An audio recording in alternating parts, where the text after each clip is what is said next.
सुनेंगे भाग 2। पानी का जग लिए अवंतिका अपने धड़कते दिल के साथ अद्विक के कमरे में जाती है। कमरे के पास पहुंचकर अवंतिका डोर नॉक करती है। अंदर से कोई रिस्पांस ना मिलने से अवंतिका अंदर जाकर देखती है तो कमरे में अद्विक नहीं था। अवंतिका पानी का जग बेड के पास टेबल पर रखकर रूम से बाहर आ जाती है। जैसे ही अवंतिका बाहर आती है, अद्विक वॉशरूम से बाहर आकर सोचता है, अच्छा हुआ कि ये गवार चली गई यहाँ से। वो तो मैंने उन दोनों लोगों की बातें सुन ली थी, नहीं तो पता नहीं क्या होता। दरअसल जब अवंतिका और वर्षा बातें कर रही थी तब अद्विक ने उनकी बातें सुन ली थी, इसलिए अद्विक जानबूझकर बाथरूम में चला गया था ताकि अवंतिका से उसका सामना ना हो। अवंतिका's रूम सीन। अवंतिका जब अपने रूम में आती है तो देखती है कि वर्षा, पूनम, पाखी, शुभ और अनफिका उनके रूम में बैठे गपशप कर रहे थे। बात करते वक्त जब अद्विका की नजर अवंतिका पर पड़ती है तो वो उससे कहती है, भाभी आप वहाँ क्यों खड़ी हैं? अद्विका के भाभी कहने पर अवंतिका असहज हो जाती है, लेकिन खुद को संभाल के अद्विका से कहती है, मैं तो बस आप सबको देख रही थी। पूनम, इधर आकर बैठो। अवंतिका। अवंतिका, जी दीदी। वर्षा, दे आई अपने उनको पानी। अवंतिका, जी। पूनम, और बताओ अवंतिका अपने बारे में। अद्विका, हाँ भाभी, वर्षा भाभी बता रही थी कि आपने लंदन में फैशन डिजाइनिंग का कोर्स किया है। अवंतिका, हाँ मैंने अपनी हायर एजुकेशन लंदन से कंप्लीट की है। अब आप सोच रहे होंगे कि हमने अवंतिका की स्टडीज के बारे में क्यों नहीं बताया। उसका जवाब आपको सबको बहुत जल्द पता चल जाएगा। शुभ, गुलाबो मुझे नींद आ रही है, आप झुला दो ना। शुभ अवंतिका को गुलाबो ही बुलाता था। अवंतिका, आओ मैं आपको नींद करा देती हूँ। पाखी अवंतिका से, मैं भी आपको गुलाबो बुलाऊं? अवंतिका, आपका जो मन करे आप मुझे वही बुलाओ। पाखी, गुलाबो मुझे भी नींद करा दो ना। शुभ और पाखी को छोड़कर सब एक दूसरे को गुड नाइट विश करके सोने चले गए। अवंतिका को सुबह जल्दी उठने की आदत थी, इसलिए वो जल्दी उठ गई। उसने एक नज़र सोते हुए शुभ और पाखी पर डाली और फिर अपने कपड़े लेकर नहाने चली गई। थोड़ी देर बाद अवंतिका नहाकर बाहर आई। आज उसने लाइट येलो कलर की कुर्ती, व्हाइट पटियाला और व्हाइट चुन्नी पहनी थी। अवंतिका ने अपने गीले बालों को सुखाकर उनको खुला ही छोड़ दिया। उसने आंखों पर काजल लगाए और हल्की ऑरेंज लिपस्टिक लगाई, फिर एक छोटी सी काली बिंदी। अवंतिका पूरी रेडी हो गई। अवंतिका नीचे आकर घर में ही बने राधा कृष्ण के मंदिर में चली गई। वहां उसने मंदिर की सफाई की, बाल गोपाल की मूर्ति को स्नान कराकर वो पूजा करते हुए भजन गा रही थी। राधे कृष्ण की ज्योति अलौकिक तीनों लोक में छाई रही है। भक्ति विवश एक प्रेम पुजारन फिर भी दीप जलाए रही है। कृष्ण को गोकुल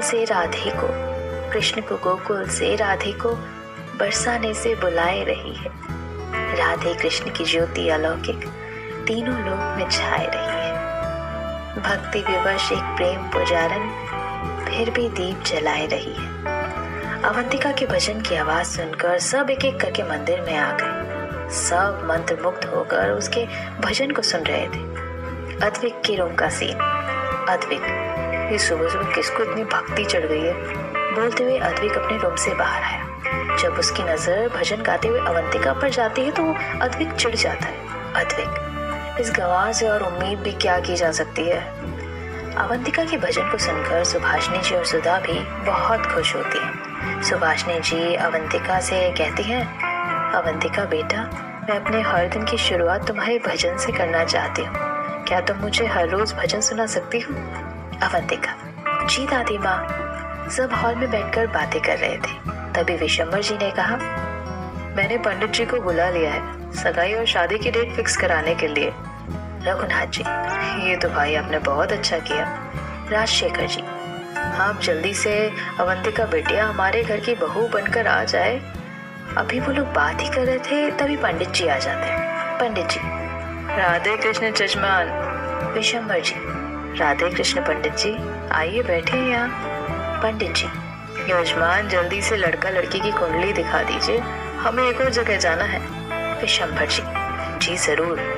ज्योत्सना जी पंडित जी को अद्विक और अवंतिका की कुंडली दिखाती है। पंडित जी, दोनों के 32 गुण मिल रहे हैं। ये दोनों एक दूसरे के लिए ही बने हैं। पंडित जी की बात सुनकर सब खुश हो जाते हैं। फिर पंडित जी 3 दिन बाद की सगाई का मुहूर्त और सगाई से 10 दिन बाद की शादी का मुहूर्त निकालते हैं। विशंबर जी, इतनी जल्दी सब तैयारियां हो जाएंगी?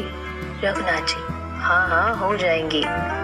सब तारीख पक्की करने के बाद पंडित जी चले जाते हैं। उसके बाद सब एक एक करके अपना काम बांट कर तैयारियों में लग जाते हैं। Advik room scene.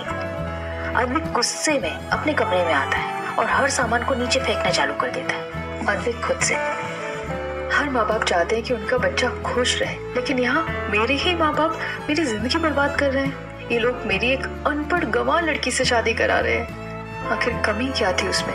यही कि उसकी कास्ट अलग थी। इसका क्या मतलब? कास्ट से?